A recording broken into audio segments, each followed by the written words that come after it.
खुलुमबाय Bodoland एंखं television studio आं हायनार सिगयारि दिनैनि गाहाय रादाबफोराव दङ। शंकर बसुमतारिया बुंदों आंनि देरहानाया 100% रोखा। गाबोन हिमन्त बिश्व शर्माया गावनि मन्त्रि सभाखौ फेहेरगोन। मेट्रिक आनजादाव उथ्रिसारनाय गोरिब नखरनि फरायसाफोरनो मुं थिसननायनि थाखाय आजमाला रां होगोन। मबाइलाव गेम गेले होयिनि थाखाय सासे लाइमोना गावखौ फोथैनानै लादों। अरं नेशनेल पार्कआव 3 मोसा सिखारि हमदों। डेकापामाव लामा जाब्रबथाय सासेनि जिउ खहा 2 गाज्रि जखम। कच राजबंशी माहारिखौ थाबैनो एसटि मर्यादा होनांगौ बुंदों धर्मेन्द्र बर्मन। दानिया फैदो आबुं रादाबाव।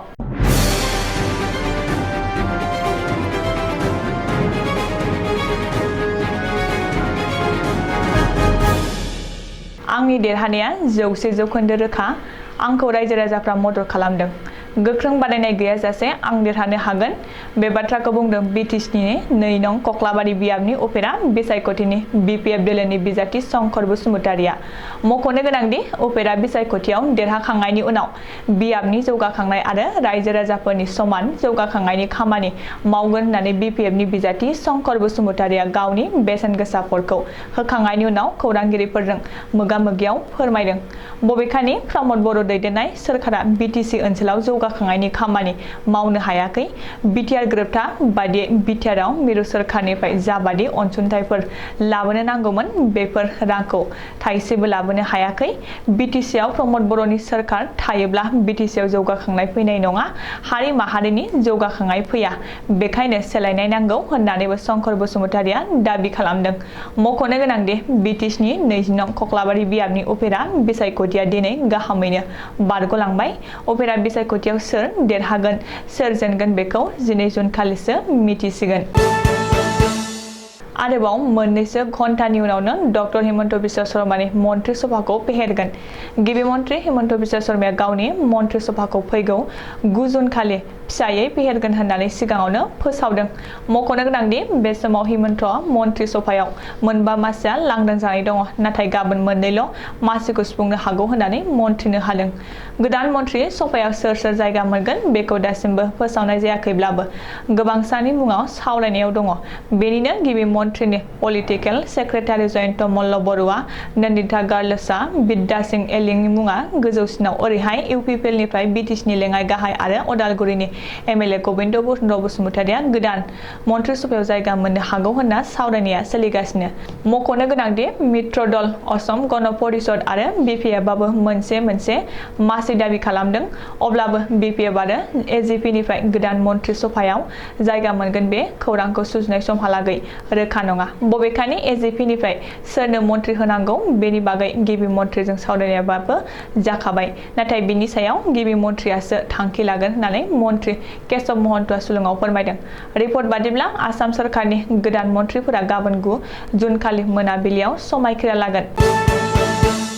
देग्लाय मेट्रिक आनजाद उथ्रिनाय गोरिब नखरनि फरायसाफोरनि थाखाय मोनसे मोजां खौरां।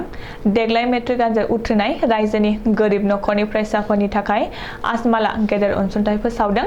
गोरिब नखरनि फरायसाफोरा मोनसे फन कल खालामनानैनो राङारि अनसुंथाइ मोननो हागोन। एआइइउडिएफनि गाहाय आरो धुबुरीनि एमपि मौलाना बदरुद्दीन आजमाला फरायसालिमायाव मुं थिसननायनि थाखाय गोरिब नखरनि मेट्रिक आनजाद उथ्रिसारनाय फरायसाफोरनो राङारि अनसुंथाइ होगोन। आजमाला टुइट खालामनानै बे अनसुंथाइखौ फोसावदों। बेनि थाखाय मोनसे जर'खा फन नम्बरबो फोसावदों।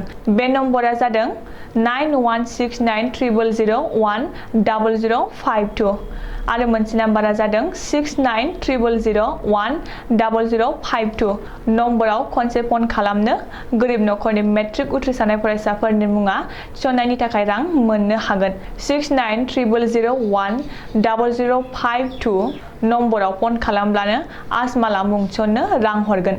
गोरिब नखरनि गथ' गथायफोरनि फोरोंनायाव अनसुंथाइ होनो थांखि लादों आरो गोरिब फरायसाफोरनि गोजौ सोलोंथाइ लानायाव मदद खालामनो ओंखारबोदों मौलाना बदरुद्दीन आजमाला। मख'नो गोनांदि आजमालनि बे हाबाफारिखौ रायजो नाङैनो बाख्नायदों। मबाइल गेमखौ लाना कलकातानियाव मोनसे सोमोनांथाव जाथाय मबाइल गेम गेलेनो होयैनि थाखाय सासे लाइमोना गावखौनो फोथैनानै लादों। बे जाथाया दिनै कलकातानि करिसलायाव जादों। नखरनि सुबुंफोरा मबाइलाव गेम गेलेनो बादा होनायनि थाखाय सानिदुल इस्लामआ गावनि जिउखौ फोजोबनानै लादों। रिपर्ट बादिब्ला सानिदुल इस्लामआ 10 थाखोनि फरायसामोन। सानिदुल इस्लामआ मबाइलाव फ्री फायार गेम गेलेनो मोनैनि थाखाय जोबथा थांखि लायो आरो गोदोनायाव दौलुं लागायना गावखौनो फोथैयो होननानै मिथिनो हादों। दिनैनि फुङाव गोदोनायाव दौलुं लागायना थानाय थासारियाव सानिदुलनि गोथै सहखौ नखरनि सुबुंफ्रा बोखांदों। जाथायनि बागै सानिदुलनि बिमाया फोरमायनाय बादिब्ला सानिदुलआ हर सान मबाइलाव फ्री फायार गेम गेलेबाय थायोमोन। नाथाय मबाइलाव गेम गेलेनो बादा होनायनि थाखाय दिनै फिसाज्लाया बे हाबाखौ मावदों होननानै सन्देह खालामदों। मख'नो गोनांदि अनलाइन गेमनि थाखाय सासे फरायसाया गावखौनो फोथैना लानाय जाथायाव कलकाता ओनसोलजों लोगोसे रायजोआव बयखौबो दुखु मोनहोदों आरो सोमोनांहोदों। बेजों लोगोसेनो मबाइल फन आरो अनलाइन मबाइल गेमादि उन्दै फरायफुनाय फरायसाफोर आरो लाइमोनफोरनि खहा गोनां बियो फिन खनसेबाव फोरमान जादों। अरां नेशनेल पार्कआव हाग्रा बिफाननि अपारेशन। बे अपारेशनाव 3 मोसा सिखारिफोरा हमदों आरो गुबुन 2 सिखारिफोरा खारखुमानानै दङ। रिपर्ट बादिब्ला 5 पलानफोरा मोसा सिखार खालामनायनि थांखियै अरां नेशनेल पार्कआव हाबदोंमोन। बेनि गेजेरावनो 3 पलानखौ हाग्रा रैखाथि बिफाना अपारेशन खालामना हमनो हायो। नाथाय गुबुन 2आ खारखुमानानै दङ। अरां नेशनेल पार्कआव मोसा सिखार खालामनो हाबफैना हमजानाय सिखारिफोरखौ दिकियाजुलिनि आजिजुर रहमान, हासमत आली आरो मोहम्मद एम.एल. होननानै सिनायथिदों। गुबुन फारसे खारखुमाना लांनो हानाय 2 सिखारिखौ सादिकुल आरो आहमद होननानै हमजानाय पलानफोरा मिरुनाय दिदों।